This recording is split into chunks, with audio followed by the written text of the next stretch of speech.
Advertencia: esta historia incluye temas sensibles, pecado, culpa y remordimiento. No busca glorificar conductas dañinas. Su propósito es advertir sobre sus consecuencias y fomentar la reflexión. ¿Puede un secreto ser demasiado destructivo para revelarlo? Este hombre cree que sí. Hace años traicionó a su esposa con la hermana de ella. Una noche, un error que cambió todo. De esa noche nació un niño que oficialmente es su sobrino, pero en realidad es su hijo. Su esposa ama a ese niño intensamente, sin saber que lleva su propia sangre. La hermana crió a ese niño sola, sin revelar quién es el padre.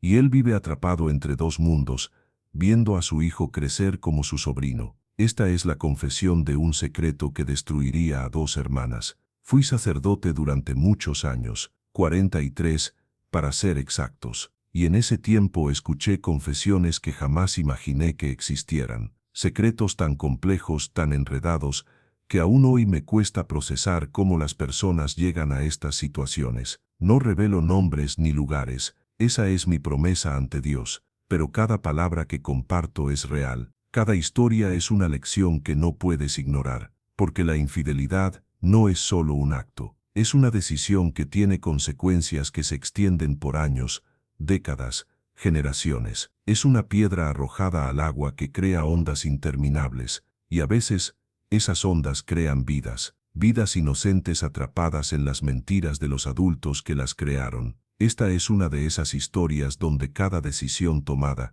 cada mentira dicha, cada verdad ocultada, tejió una red tan compleja que ahora es imposible desenredarla sin que todo se derrumbe. Llegó a mi confesionario un viernes por la tarde, casi la hora de cerrar. Lo recuerdo porque ese día había sido particularmente tranquilo. Solo unas pocas personas habían venido a confesarse. Y entonces él entró despacio, como si cada paso hacia la verdad le pesara físicamente. Pude escuchar su respiración irregular, incluso antes de que se arrodillara. Se arrodilló del otro lado de la celosía, y durante varios minutos solo escuché esa respiración, entrecortada, nerviosa, como la de alguien a punto de saltar de un precipicio. Padre Gabriel, comenzó finalmente, y su voz temblaba ligeramente, vengo a confesar algo que llevo guardando durante 8 años, y no sé si busco absolución, o simplemente necesito que alguien más conozca la verdad antes de que me vuelva loco,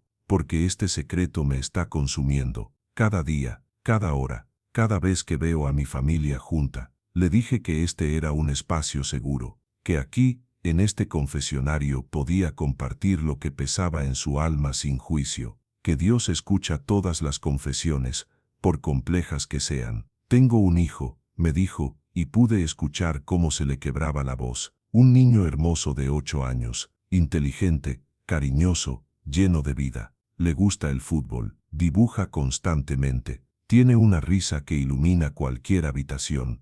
Pero oficialmente, ese niño no es mi hijo. Oficialmente, es mi sobrino, el hijo de la hermana menor de mi esposa. Una madre soltera, que según todos en la familia, crió a su hijo con valentía y amor después de una relación breve que no funcionó. Todos en la familia la admiran por eso, por criar a un niño sola, sin el padre presente, sin pedir ayuda más allá de lo necesario. Hizo una pausa larga. Pude escuchar cómo tragaba saliva, como si las siguientes palabras le costaran dolor físico pronunciarlas. Lo que nadie sabe, continuó finalmente, lo que nadie en mi familia sabe, lo que mis padres, mis suegros, mis amigos, nadie sabe, es que yo soy ese padre, que ese niño fue concebido una noche cuando traicioné a mi esposa de la forma más imperdonable, con su propia hermana, en nuestra propia casa, en nuestra propia cama. Este momento le cortaría la respiración a cualquiera. Me quedé en silencio, procesando lo que acababa de escuchar, no porque me escandalizara, después de 43 años he escuchado casi todo, sino por la complejidad de lo que estaba revelando, por las capas de engaño, dolor y complicación que una sola confesión estaba desenredando. Le pedí que me contara desde el principio, que solo entendiendo el contexto completo podría ofrecer guía apropiada, y necesitaba entender cómo había llegado a esta situación tan imposible.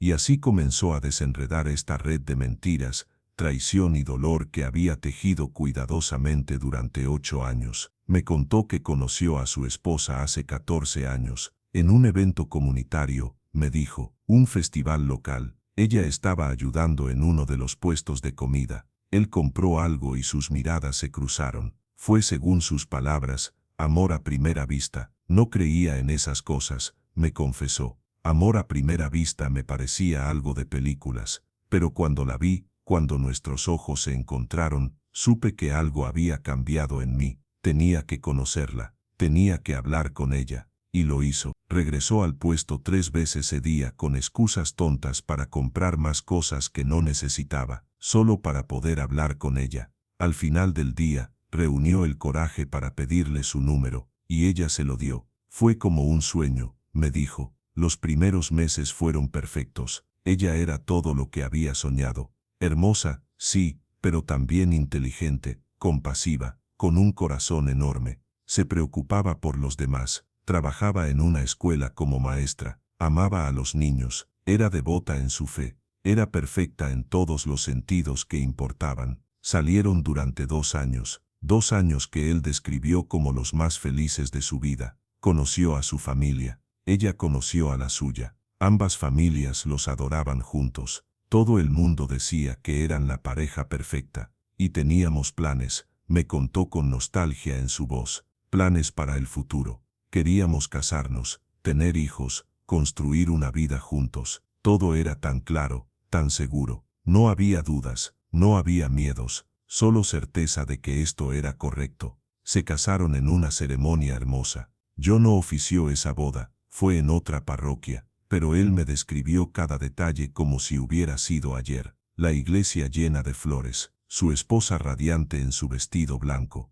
las lágrimas de felicidad de ambas familias, los votos que intercambiaron con voces temblorosas de emoción. Fue el día más feliz de mi vida, me dijo. Miraba a esta mujer increíble convirtiéndose en mi esposa, y pensaba, soy el hombre más afortunado del mundo, y lo creía, genuinamente lo creía. Pasaron 2 años de matrimonio, buenos años, me enfatizó, no perfectos, ningún matrimonio lo es. Tuvieron sus desacuerdos pequeños, sus ajustes normales de aprender a vivir juntos, pero en general, eran felices. Estábamos estableciéndonos, me explicó. Yo tenía un buen trabajo, ella seguía enseñando. Teníamos un apartamento pequeño pero acogedor. Estábamos ahorrando para comprar una casa.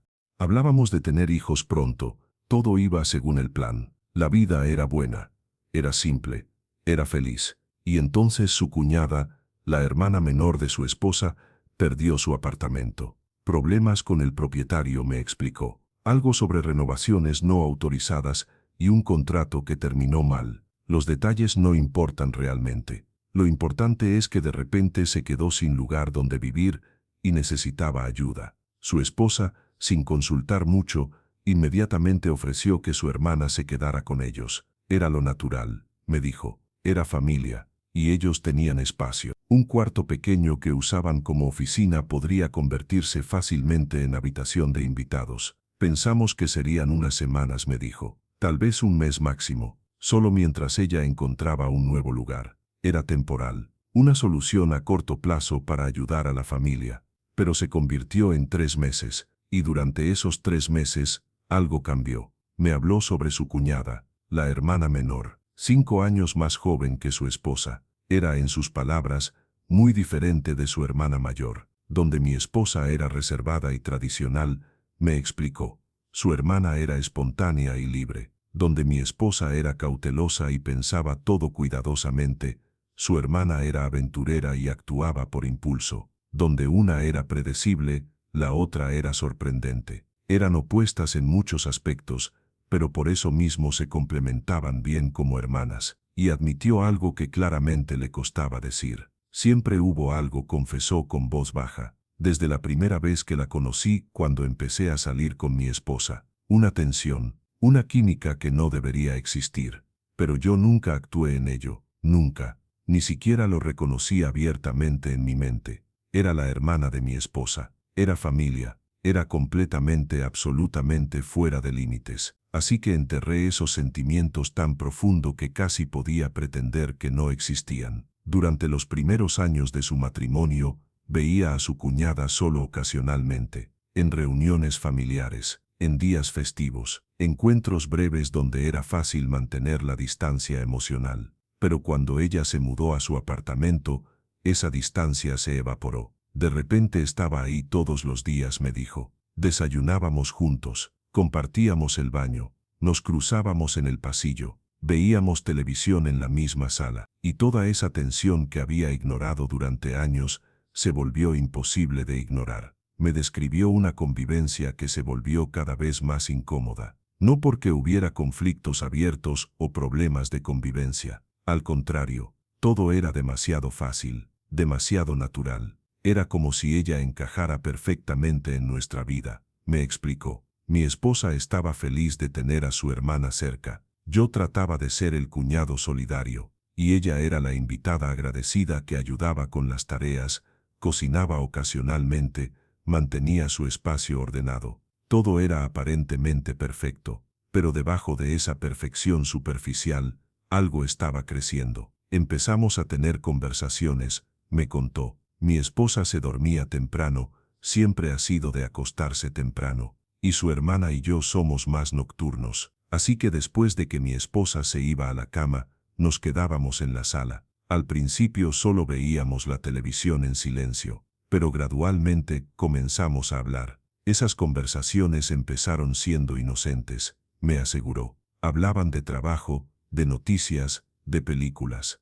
pero lentamente se volvieron más personales, más profundas. Hablábamos de la vida, me dijo, sobre sueños, sobre miedos, sobre filosofía, sobre lo que queremos de la existencia, y descubrí que conectaba con ella de formas que no conectaba con mi propia esposa, y eso me asustaba. Me asustaba profundamente darme cuenta de que había aspectos de mi personalidad que ella entendía mejor que mi propia esposa. Le pregunté si su esposa notó algo, si percibió este cambio en la dinámica. No, respondió, o tal vez sí y eligió no verlo, no lo sé, pero si lo notó, nunca lo mencionó. Al contrario, estaba feliz. Comentaba constantemente sobre lo maravilloso que era que su hermana y yo nos lleváramos tan bien. Decía cosas como estoy tan contenta de que mi familia se integre tan bien o es hermoso ver a las personas que más amo llevarse tan bien. Y cada vez que lo decía, yo sentía esta punzada de culpa, porque sabía que mis sentimientos no eran tan puros como ella creía. Pasaron 2 meses, la cuñada seguía buscando apartamento, pero sin mucha urgencia, y él no presionaba para que se fuera, aunque sabía que debería. Y entonces llegó aquella noche, me dijo, y su voz cambió, se volvió más tensa, más cargada de dolor. Mi esposa tenía un viaje de trabajo, una conferencia educativa en otra ciudad, 3 días. Era la primera vez que nos separábamos desde la boda, y su hermana seguía viviendo con nosotros, así que me quedaría solo con ella durante esos 3 días. Le pregunté si consideró la situación peligrosa. Debería haberlo hecho, admitió. Debería haber reconocido el riesgo. Debería haber invitado a amigos esos días, o haberme quedado con mis padres, o algo, cualquier cosa para evitar estar a solas con ella. Pero no lo hice, porque en algún nivel profundo, tal vez quería que pasara algo, aunque conscientemente nunca lo habría admitido. El primer día pasó sin incidentes, me contó. Él trabajó desde casa, ella buscó apartamentos en línea y salió a ver algunos. Apenas interactuaron, cenaron juntos, pero la conversación fue mínima. Ambos parecían conscientes de la ausencia de su esposa y hermana, y eso creaba una tensión incómoda. El segundo día fue similar, rutinario, seguro, pero la tercera noche, todo cambió. No sé exactamente cómo empezó, me dijo, o tal vez sí lo sé, pero no quiero admitirlo. Habíamos bebido vino, no mucho, una botella entre los dos durante la cena, no lo suficiente como para usarlo de excusa, pero sí lo suficiente para bajar las defensas que habíamos mantenido cuidadosamente durante meses. Después de la cena, se quedaron en la sala, pusieron música, conversaron, y gradualmente, esa conversación se volvió más íntima. Hablábamos de relaciones, me explicó, sobre amor, sobre conexión, sobre lo que significa realmente conocer a alguien, y ella hizo un comentario, algo que nunca olvidaré. Dijo, a veces pienso que mi hermana tiene suerte de tenerte. No todos los hombres son tan profundos, tan reflexivos. Y la forma en que lo dijo, la forma en que me miraba cuando lo dijo, no era un cumplido casual entre cuñados. Le pregunté qué sintió en ese momento. Terror, admitió. Terror porque sabía hacia dónde iba esto, porque podía sentir la atracción en el aire como electricidad, y sabía que debía levantarme, debía decir buenas noches. Debía irme a mi habitación, debía poner distancia física entre nosotros inmediatamente. ¿Pero no lo hiciste? No lo hice, confesó. Me quedé sentado ahí, y la conversación continuó. Se volvió más personal, más cargada, y el espacio entre nosotros en el sofá, que había sido respetable al principio de la noche, se fue reduciendo gradualmente, tan gradualmente que casi ni lo notábamos, o fingíamos no notarlo. Me describió los siguientes minutos con una claridad que sugería que los había revivido miles de veces en su mente. Cómo sus manos se tocaron accidentalmente cuando ambos alcanzaron el mismo plato de botanas, cómo ninguno retiró su mano inmediatamente, cómo ese contacto se prolongó, cómo sus ojos se encontraron, cómo el mundo pareció reducirse solo a ese momento. Y entonces la besé, confesó, y pude escuchar lágrimas en su voz.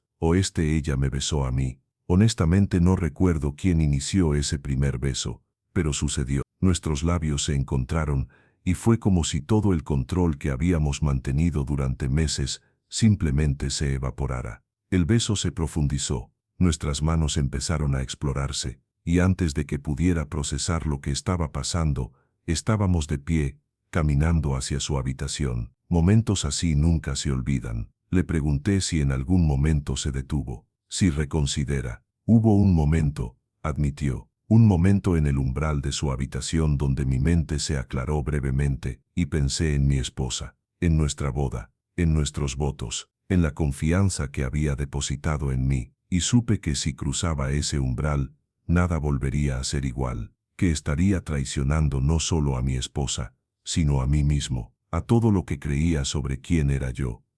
¿Y qué hiciste? Crucé el umbral, dijo con voz rota. Dios me perdone. Crucé el umbral, apagué esa voz en mi cabeza, sofoqué mi conciencia, y me entregué completamente a lo que estaba pasando. Terminamos en su cama, en la cama de invitados de mi casa, la casa que compartía con mi esposa, y traicioné mi matrimonio de la forma más profunda, más íntima posible. Me contó que lo que siguió fue intenso, no solo físicamente, sino emocionalmente. Había una conexión, admitió, que iba más allá de solo atracción física, y eso lo hacía peor, me dijo. Si hubiera sido solo sexo, solo un momento de debilidad física, tal vez podría haberlo racionalizado de alguna forma, pero no lo era. Había sentimientos reales involucrados, una conexión genuina, y eso me aterrorizaba. Le pregunté qué pasó después. En el momento inmediatamente después, horror,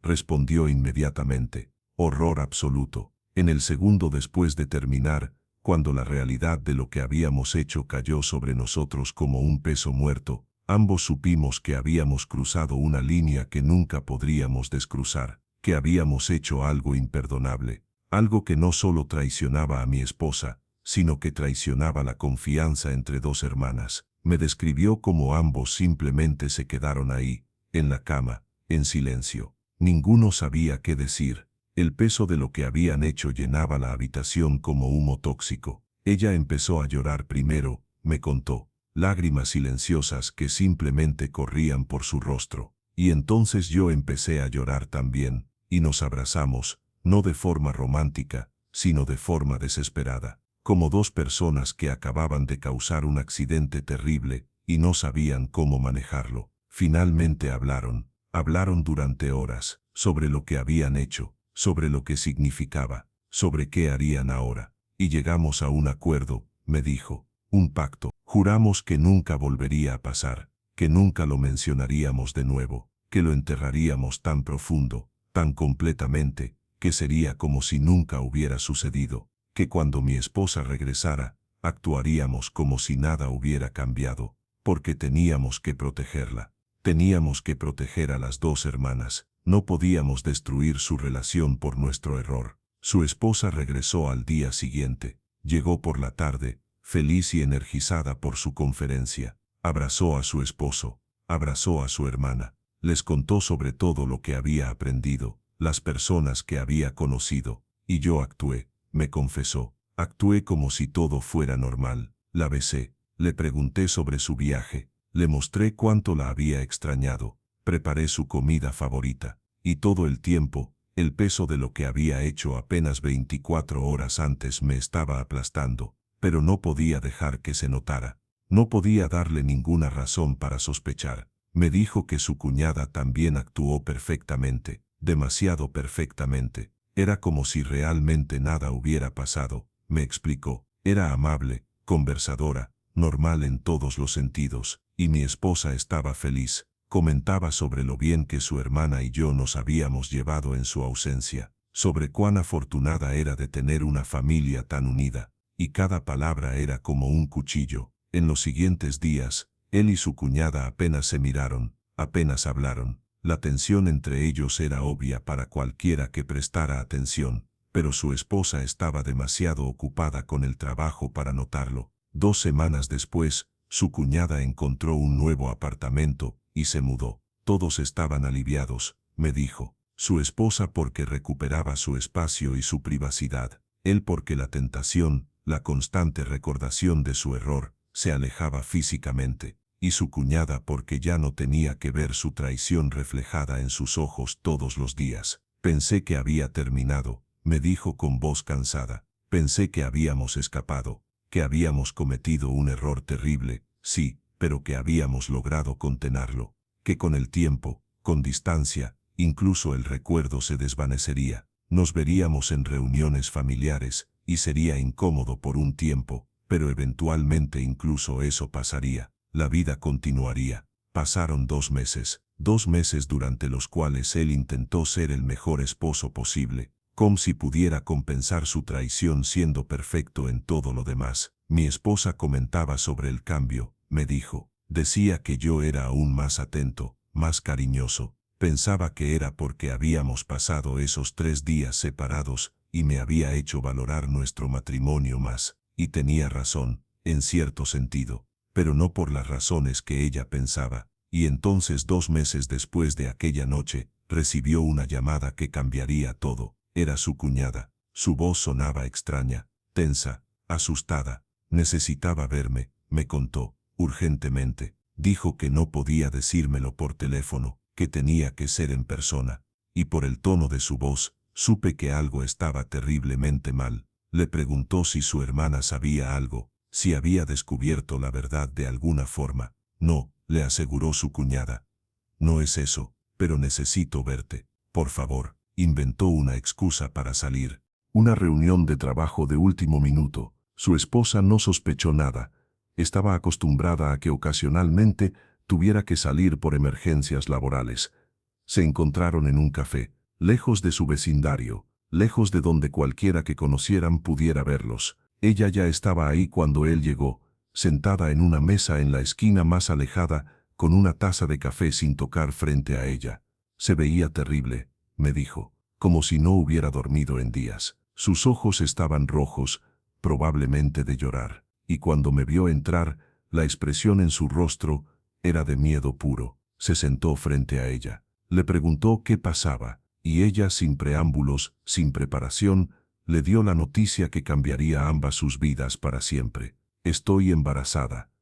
El mundo de él se detuvo en ese momento. Me describió cómo todo parecía detenerse. Los sonidos del café se volvieron distantes. Su visión se estrechó. Solo podía ver su rostro. Solo podía escuchar esas 2 palabras repitiéndose en su mente una y otra vez. Embarazada. Mi primer instinto fue negación, me confesó. Le dije, casi con desesperación, que tal vez era de alguien más, que tal vez había estado con alguien más y solo estaba confundida sobre las fechas. Pero incluso mientras lo decía, sabía que era mentira. Sabía que me estaba aferrando a una esperanza imposible. Ella lo miró con lágrimas en los ojos y le dijo la verdad que ambos ya sabían. No ha habido nadie más, le dijo, en 6 meses. en más de 6 meses. Tú fuiste el último, tú eres el único que pudo haber sido. Y antes de que preguntes, sí, estoy segura. Hice 3 pruebas, y fui al doctor. Estoy embarazada de 8 semanas, lo cual coincide exactamente con esa noche. Si te preguntas si esto fue real, cada detalle que te cuento lo fue. Se quedaron sentados en ese café durante horas, me contó, hablando en voz baja, tratando de procesar esta nueva realidad imposible. Le pregunté qué opciones consideraron. Todas, respondió con voz pesada. Consideramos absolutamente todas las opciones, y cada una era imposible de diferentes formas. Aborto. Su cuñada lo consideró brevemente, pero lo descartó casi inmediatamente. Estaba en contra de sus creencias religiosas profundas. Por más complicada que fuera la situación, no podía hacerlo. Adopción. Parecía una solución limpia desde cierta perspectiva. El niño tendría una familia amorosa. Ellos evitarían toda la complejidad.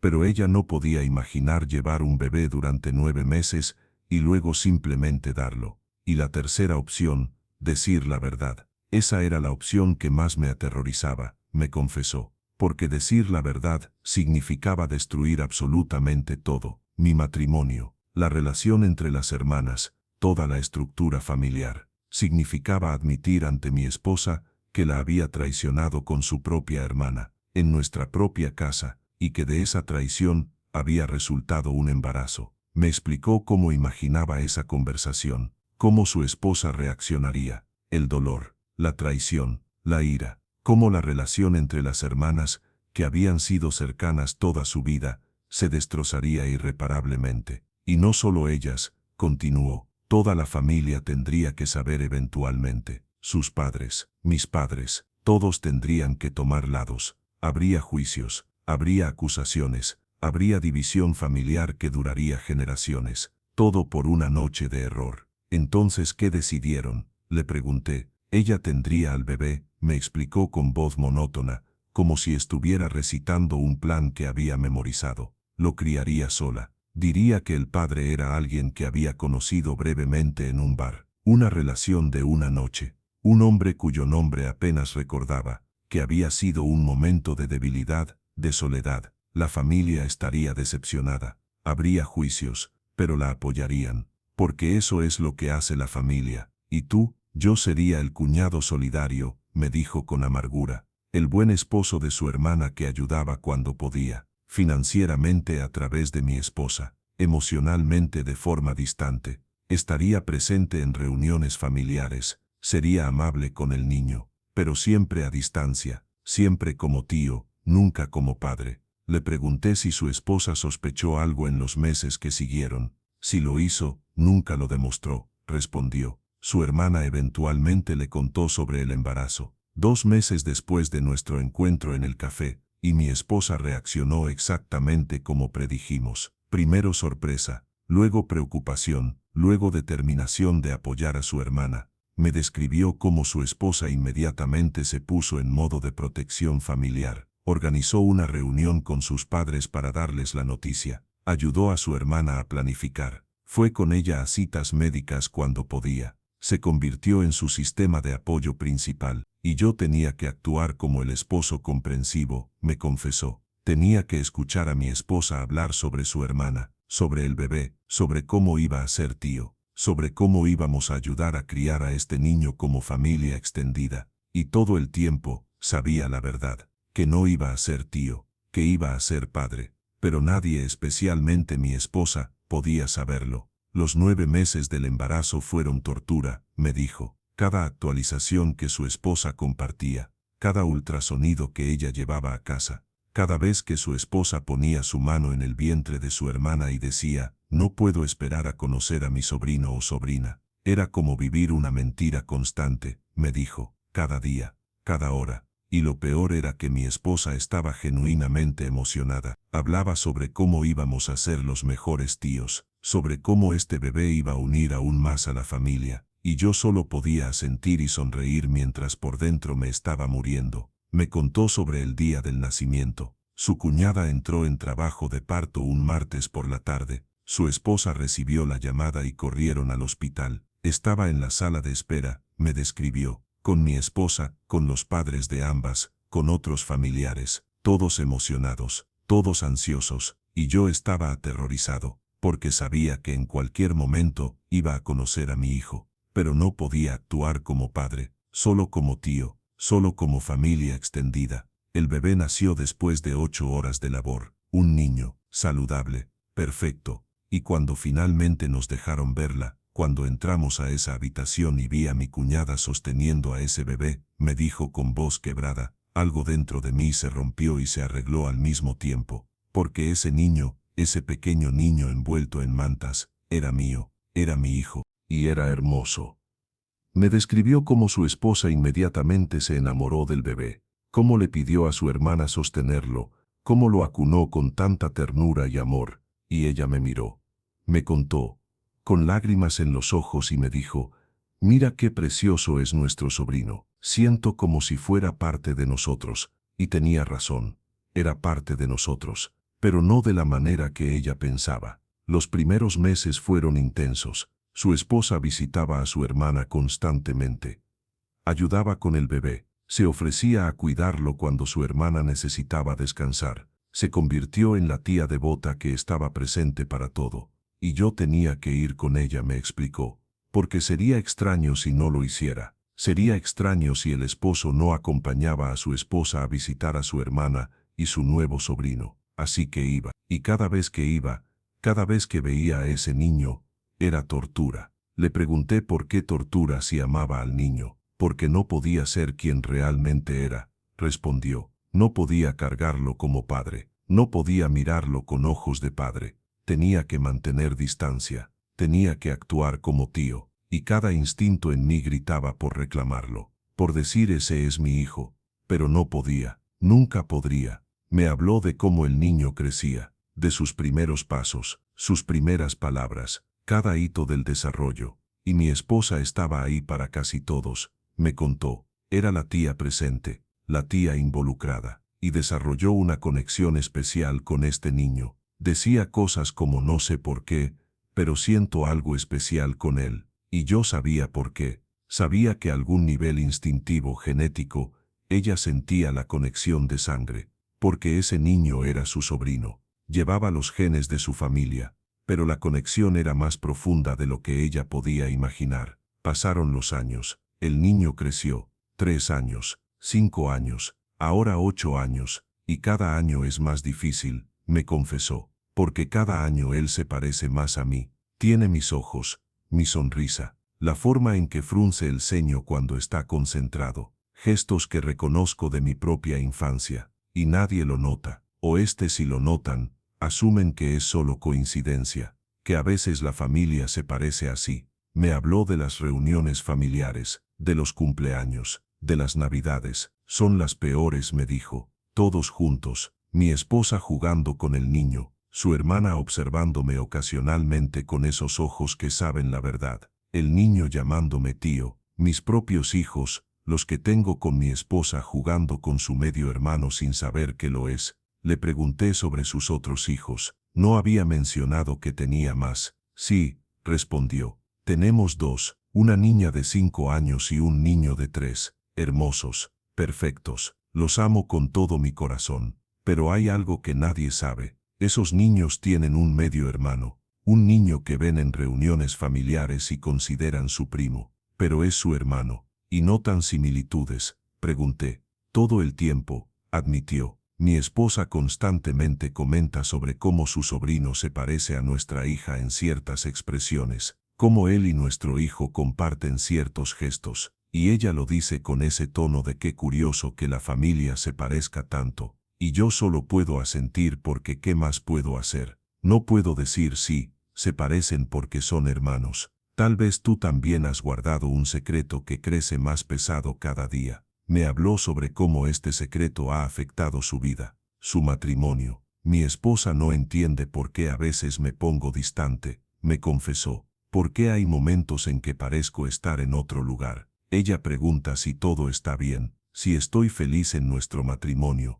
Y tengo que mentirle, tengo que decirle que todo está perfecto, que la amo, que soy feliz, y todo eso es verdad. La amo, Soy feliz en la medida que puedo serlo. Pero hay esta parte de mí que nunca puede compartir con ella. Esta verdad que nos separa aunque ella no lo sepa. Le pregunté sobre su relación con su cuñada ahora. Distante pero cuidadosamente cordial, respondió. Nos vemos en reuniones familiares. Actuamos normalmente. Ella es la madre soltera valiente. Yo soy el cuñado solidario. Pero nunca estamos solos. Nunca. Esa es una regla no hablada entre nosotros. Nunca nos ponemos en una situación donde estemos solos porque el riesgo es demasiado grande. ¿Riesgo de qué?, pregunté. De que la verdad salga, explicó. De que en un momento de descuido, de debilidad, uno de nosotros diga algo, o de que alguien nos vea y note algo en nuestras expresiones, o simplemente del peso de estar cerca uno del otro con este secreto entre nosotros. Es más seguro mantener distancia.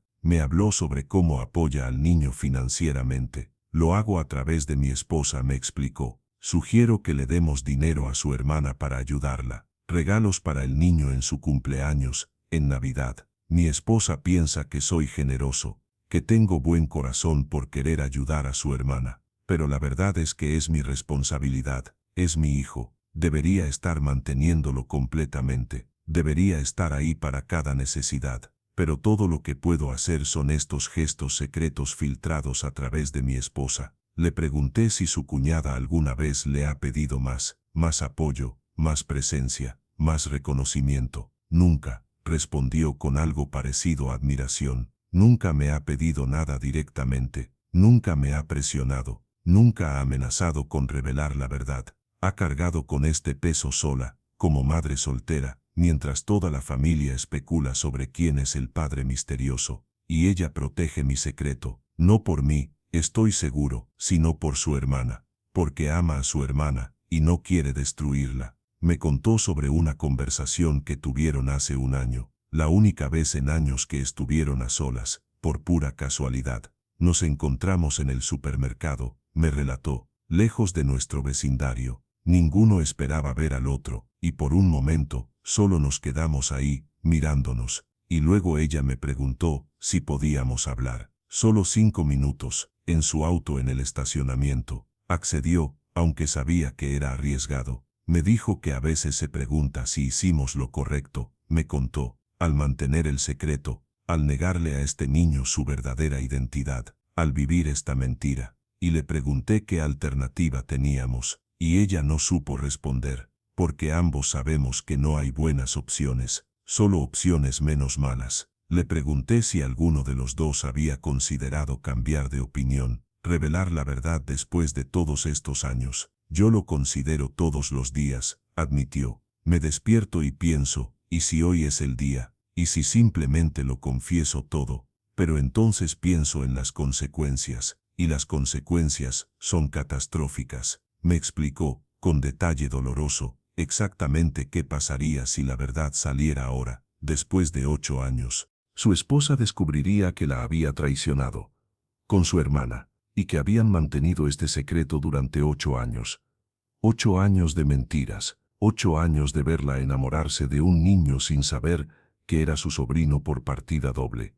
Porque eso es lo que es, me explicó. Ese niño es su sobrino de 2 formas. Es el hijo de su hermana, lo cual lo hace su sobrino legalmente, pero también es mi hijo, lo cual lo hace, no sé ni cómo llamarlo. Genéticamente es su sobrino por ambos lados. Es una complejidad que ni siquiera tiene nombre claro. Las 2 hermanas, que han sido cercanas toda su vida, se convertirían en enemigas. La traición no sería solo mía, me explicó, sino mutua. Cada una sentiría que la otra la traicionó, y la confianza entre hermanas, una vez rota de esa forma, nunca se repara. Y el niño, continuó con voz quebrada, el niño descubriría que su identidad completa es una mentira, que su tío es realmente su padre, que su tía es realmente, ¿qué es ella para él? Es su tía biológica, pero también es como su madrastra genética de cierta forma retorcida, y sus primos son realmente sus hermanos.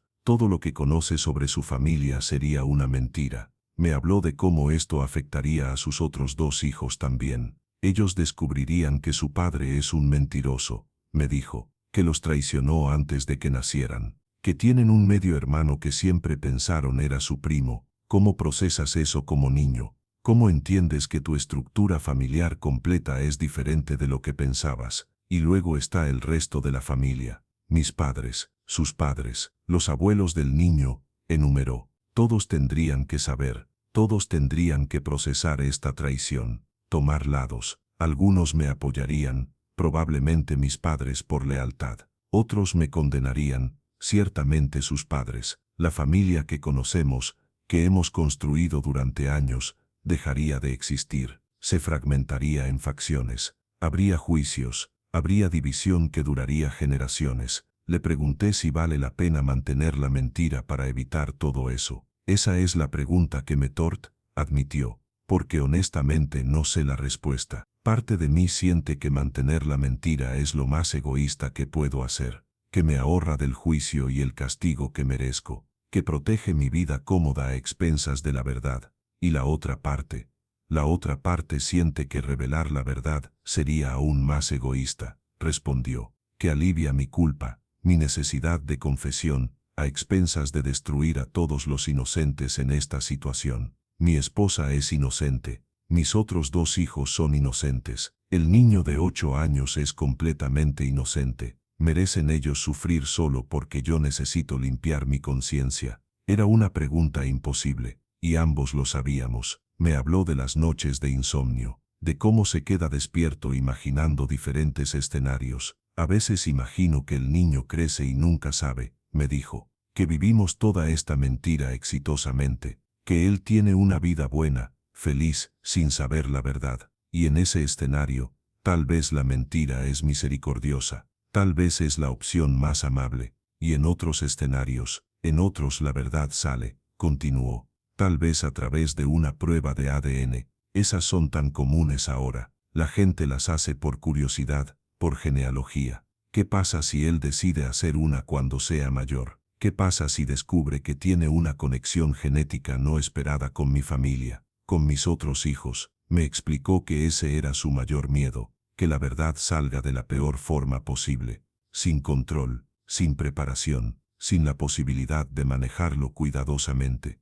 Al menos si yo confieso, me dijo, puedo controlar cómo se cuenta la historia, puedo explicar el contexto, puedo tratar de minimizar el daño, pero si sale por accidente, de alguna otra forma, será caótico, será destructivo sin ninguna posibilidad de mitigación. Le pregunté qué quería realmente. En lo profundo de su corazón, ¿qué deseaba que pasara? Hubo un largo silencio. Quiero poder reclamar a mi hijo, dijo finalmente, y su voz se quebró completamente. Quiero poder decirle que soy su padre. Quiero poder estar ahí para él no como tío sino como papá. Quiero que me llame papá. Quiero que sepa que no fue abandonado, que su padre está aquí, que siempre he estado aquí. Quiero que conozca a sus hermanos como hermanos, no como primos. Las lágrimas eran evidentes en su voz ahora, pero más que eso, continuó, más que lo que yo quiero que él esté bien, que crezca feliz, seguro, amado, y si eso significa que nunca sabe la verdad, si eso significa que yo nunca puedo reclamarlo, entonces así sea, porque él no pidió ninguna de esta situación, él es la única víctima completamente inocente aquí. Le hablé sobre el niño, sobre cómo era. Es maravilloso, me dijo con amor evidente, inteligente, curioso, amable, le gusta el fútbol, como a mí me gustaba a su edad, dibuja constantemente, siempre creando, tiene un sentido del humor que me recuerda al mío, y tiene este corazón enorme, se preocupa por otros, es sensible, llora cuando ve injusticia, es todo lo que podría haber querido en un hijo, y pregunta sobre su padre, cada vez más, admitió, ahora que tiene 8 años, está empezando a hacer preguntas más directas. ¿Por qué su papá no está ahí? ¿Por qué otros niños tienen papás y él no? Y su madre le da respuestas vagas, que su papá tuvo que irse, que estaba en una situación difícil, que la ama desde lejos pero no puede estar presente. Y él acepta esas respuestas, por ahora, respondió, pero veo en sus ojos que no está completamente satisfecho, que hay preguntas más profundas formándose, y sé que eventualmente, esas preguntas se volverán más insistentes, más específicas, y las respuestas vagas ya no serán suficientes. Le pregunté si su cuñada estaba preparada para eso. No sé si alguien puede estar preparado para eso, respondió. ¿Cómo le dices a un niño la verdad cuando la verdad es tan complicada? ¿Cómo le explicas que su padre es el esposo de su tía, que fue concebido en una noche de traición, que toda su existencia está construida sobre un secreto que destruiría a la familia si saliera? Me habló sobre su mayor pesadilla, un escenario específico que lo atormenta. Imagino que cuando tenga 18 años, me dijo, decide que quiere encontrar a su padre, hace una de esas pruebas de ADN y descubre la verdad por su cuenta, y viene a confrontarme, lleno de ira, de traición, preguntando por qué nunca le dije, por qué lo dejé creer una mentira toda su vida. ¿Y qué le dirías? No lo sé, admitió. ¿Qué podría decirle que lo haría entender? Que hice lo que pensé que era mejor, que quería protegerlo, que quería proteger a su madre y a su tía. Sonaría como excusas, sonaría como cobardía. Le pregunté cómo era ver interactuar a su esposa con el niño. Es hermoso y doloroso al mismo tiempo, respondió.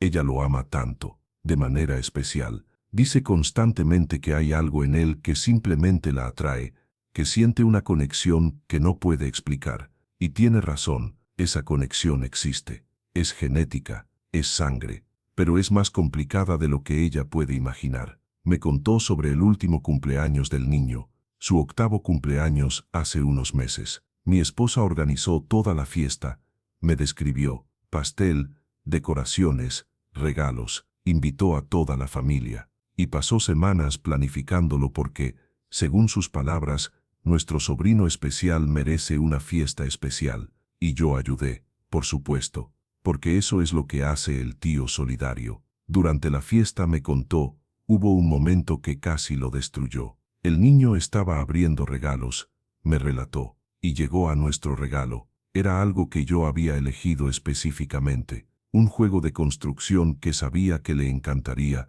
porque a mí me encantaban esos juegos a su edad, y cuando lo abrió, su rostro se iluminó, y corrió hacia mí y me abrazó y me dijo, gracias tío, es perfecto. Su voz se quebró al recordarlo, y mientras lo abrazaba, continuó, pensé este es mi hijo abrazándome, mi hijo me está agradeciendo, pero me llama tío, y nunca podrá llamarme papá, y tuve que excusarme. Fui al baño y lloré, solo por 5 minutos, y luego me lavé la cara y regresé a la fiesta sonriendo como si nada hubiera pasado. Le pregunté si su esposa notó algo, preguntó si estaba bien cuando regresé. Respondió, dije que era alergia, que mis ojos estaban irritados, y ella me creyó porque, ¿por qué no lo haría? No tenía razón para sospechar que su esposo acababa de tener un colapso emocional en el baño por su sobrino. Me habló sobre su matrimonio actual, cómo este secreto lo ha cambiado. Mi esposa dice que soy un buen esposo, me confió, y trato de serlo. Trato de compensar mi traición siendo perfecto en todo lo demás. Soy atento, ayudo con los niños, recuerdo aniversarios, hago detalles románticos, y todo eso es genuino. La amo, realmente la amo, pero hay una pared entre nosotros, admitió, una pared invisible que solo yo puedo sentir. Porque hay una parte de mí que nunca puede compartir con ella, hay una parte de mi vida que es secreto absoluto, y eso crea distancia, aunque ella no lo sepa. Le pregunté si alguna vez ella había sospechado, si su intuición le había dicho algo. A veces me mira de cierta forma, me dijo, cuando estamos con el niño, como si notara algo. Una vez, hace como 2 años, me preguntó, ¿por qué te llevas tan bien con él? Es como si tuvieras una conexión especial, y casi confieso todo en ese momento, casi dije la verdad, pero en lugar de eso,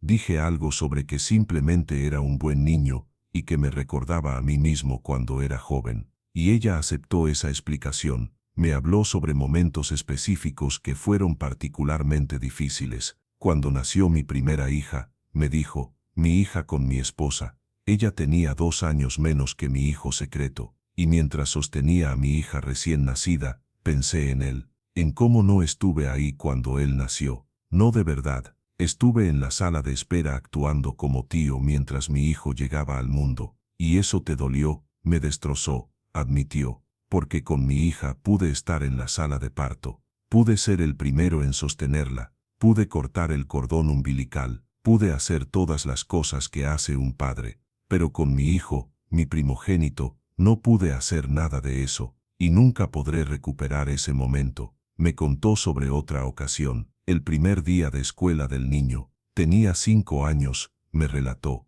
y su madre lo llevó a su primer día, y mi esposa quiso ir también, para apoyar a su hermana y ver a su sobrino empezar la escuela, y me pidió que fuera con ellas, y fui, y tomamos fotos, y todos parecíamos una familia feliz, pero yo estaba ahí como tío, no como padre, y todas las fotos muestran al tío y la tía, no a mamá y papá. Le pregunté si guarda esas fotos. Todas, confesó. Tengo copias de cada foto donde aparece él. Las guardo en mi teléfono en una carpeta separada. A veces cuando estoy solo las miro. Es lo más cerca que puedo estar de tener fotos de mi hijo. Pero son fotos donde aparezco como tío, no como padre. Y esa distinción me mata. Me habló sobre cómo este secreto ha afectado otras relaciones en su vida. No tengo amigos cercanos, me confesó. No realmente, porque las amistades cercanas requieren vulnerabilidad, requieren compartir tu vida real, y yo no puedo hacer eso,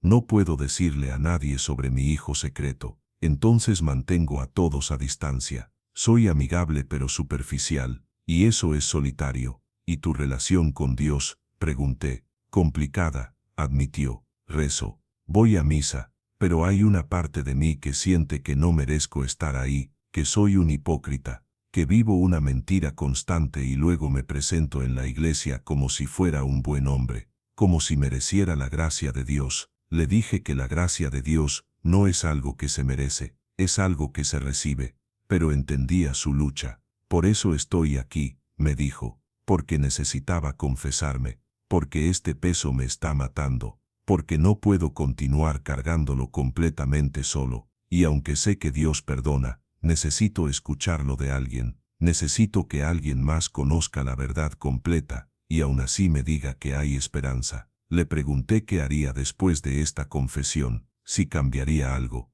No lo sé, admitió honestamente. Parte de mí quiere confesar todo, quiere limpiar la pizarra, quiere vivir en verdad, sin importar las consecuencias, pero otra parte siente que ya he causado suficiente daño, que confesarle a mi esposa después de 8 años causaría más dolor innecesario, que algunas mentiras, por terrible que suene, son más misericordiosas que la verdad.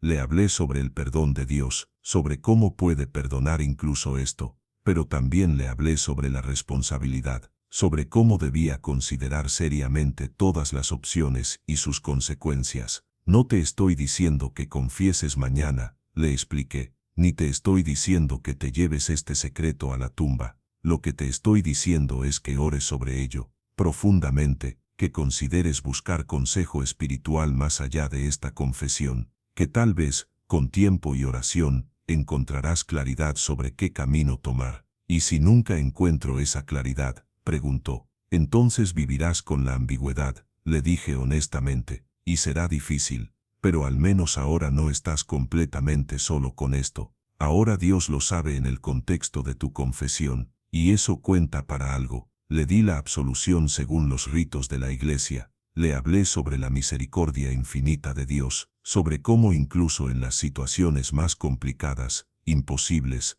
hay espacio para la gracia, pero también le recordé que el perdón divino no elimina la responsabilidad humana, que tendría que seguir tomando decisiones sobre cómo vivir con esta verdad. Salió del confesionario esa noche con los hombros un poco menos encorvados, como si compartir el peso lo hubiera aligerado, aunque solo fuera ligeramente. Me agradeció, me dijo que volvería, y se fue a la noche, de regreso a su vida de mentiras cuidadosamente construidas. Lo he visto ocasionalmente desde entonces, en misas dominicales, en eventos comunitarios, siempre con su familia, su esposa hermosa y devota, sus 2 hijos encantadores, y a veces su cuñada con el niño de 8 años, el niño que es su sobrino para el mundo pero su hijo en la realidad.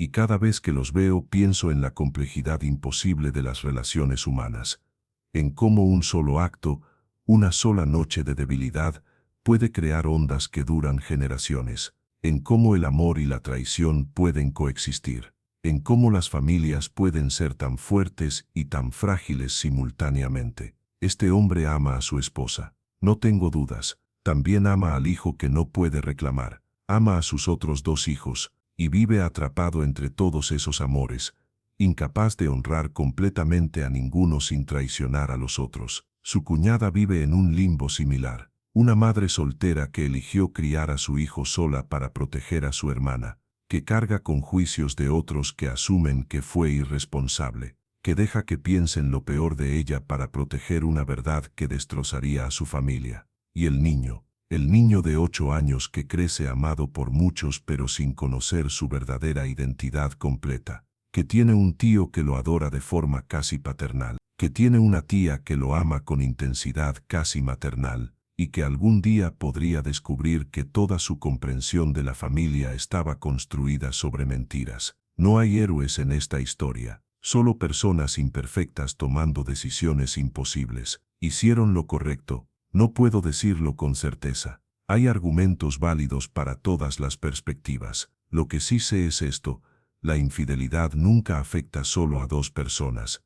Se extiende, toca a inocentes, crea complejidades que pueden durar generaciones, y a veces, como en este caso, crea vidas que merecen amor y verdad, pero que están atrapadas en las consecuencias de decisiones que nunca tomaron. Esta historia me enseñó que no todas las situaciones tienen respuestas claras, que a veces todas las opciones son malas y solo podemos elegir la menos dañina, que la vida real es infinitamente más complicada que nuestros códigos morales absolutos. También me enseñó sobre el precio real de una noche de pasión. No es solo el acto, es todo lo que sigue, las mentiras que debes mantener, las relaciones que debes navegar, la identidad que niegas a un niño inocente. Es un precio que se paga todos los días, por el resto de tu vida. Suscríbete a Historias del Pecado para más confesiones que te harán reflexionar sobre las decisiones que tomamos y las consecuencias que se extienden mucho más allá de lo que podemos imaginar.